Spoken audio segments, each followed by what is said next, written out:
Bonjour, alors je suis Robert Poula, je suis coprésident de l'association Énergie sans frontières depuis cette année, puisqu'avant j'étais vice-président. Je suis dans l'association depuis une vingtaine d'années, on dira dans les grandes lignes, voilà, et j'œuvre pour l'association en termes de bénévoles, comme tous les gens de l'association.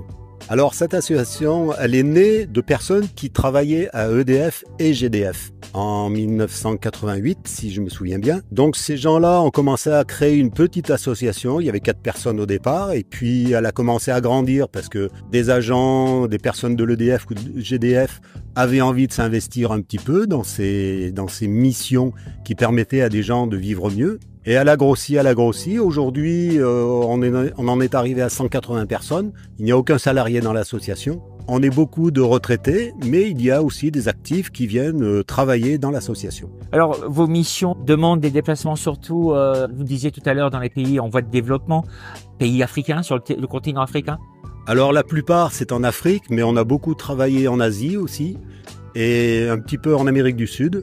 En Haïti surtout. Donc maintenant, ça se recentre beaucoup sur l'Afrique parce que maintenant, l'Asie, ils sont arrivés à un niveau de développement suffisant. Ils ont besoin de formation, mais moins de réalisation. Donc, on fait beaucoup de formation au Vietnam notamment. Par contre, en Afrique, oui, en Afrique, à Madagascar, on est présent, on fait beaucoup de missions. On fait 3 ou 4 missions par an, notamment en Afrique ou Madagascar. Alors, on fait des missions de réalisation. Bon, avant ces réalisations, il y a une étude qui est faite, bien sûr. Et en plus, maintenant, on fait de la formation. On a installé un centre de formation au Sénégal. Alors, au départ, c'était à Dakar. Maintenant, il est un peu mobile dans le Sénégal.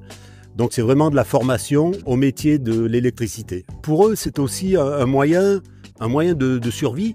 Parce que lorsqu'ils ont, je dirais, entre guillemets, ce métier dans les mains, ils peuvent travailler et gagner leur vie. Et gagner la vie de leur famille, parce que ils travaillent pour leur famille, quoi, en général. Oui. On travaille dans des écoles, on travaille dans des centres de santé, dans des collèges, et puis dans des villages qui sont perdus dans la savane ou dans la brousse. Ouais. Mais on a toujours notre siège social à Cessiné, et maintenant on a un local à Iseron, où on a nos bureaux et un grand dépôt où on prépare nos missions. Et c'est le lieu où on a fait un centre de formation aussi. Donc on a beaucoup de gens de la région grenobloise, de la région Valence, de Lyon. Les demandes arrivent par les pays. Donc soit par un village, par un chef de village qui nous interpelle parce qu'il a eu connaissance de Énergie sans frontières, soit par des associations qui nous envoient des demandes. Donc après chez nous, la demande est examinée on a une commission projet. Donc ce projet est analysé pour voir s'il correspond à l'éthique d'énergie.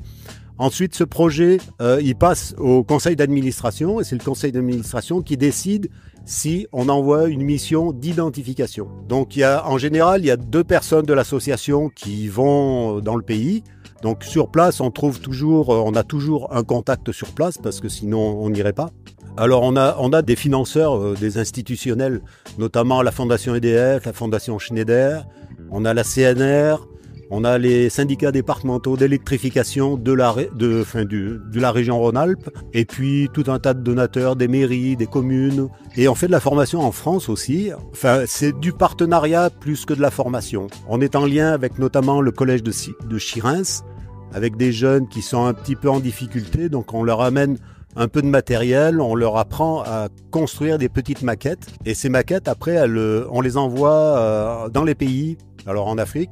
Et notamment, en ce moment, on travaille beaucoup avec l'Ukraine aussi. Donc ces petits montages vont en Ukraine aussi. Je dirais, on a un réseau de distribution qui nous permet d'aller en Afrique, en Asie. Et en Ukraine, dernièrement, là, on a des camions qui partent assez régulièrement, 2 ou 3 dans l'année. Le projet prochain, c'est quoi? Et on a un gros projet à Madagascar en ce moment, en Bodimampé, c'est la construction d'une turbine. Donc la construction d'un canal d'amener, la construction d'une turbine avec un alternateur, la pose d'un alternateur. Ensuite, toute la distribution pour aller au village, c'est un chantier qui a débuté il y a 2 ans déjà et qui va continuer encore au mois de novembre là.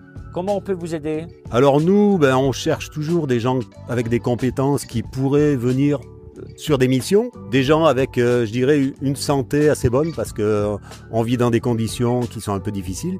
Et puis des dons en numéraire, forcément, voilà. Bien sûr, oui. Alors vous avez un site internet? On va tout mettre dans la description de cette vidéo pour que les gens puissent mieux vous connaître. Et ben on va vous souhaiter à vous et à l'ensemble de vos bénévoles, 180. Hein, c'est environ 180, c'est ça, beaucoup, oui. C'est beaucoup de personnes, en tout cas, qui œuvrent pour... Surtout tous les bénévoles, ça c'est... Bien sûr, tous les bénévoles. J'insiste là-dessus, oui. Pour le bien-être et l'avenir de nos prochains. Et ça, ça le mérite d'être souligné quand même. Ce qui permettrait peut-être à des gens qui habitent, notamment en Afrique, de pouvoir vivre chez eux, avec leurs racines, avec leur culture. Donc on essaie de les aider dans ce sens-là aussi.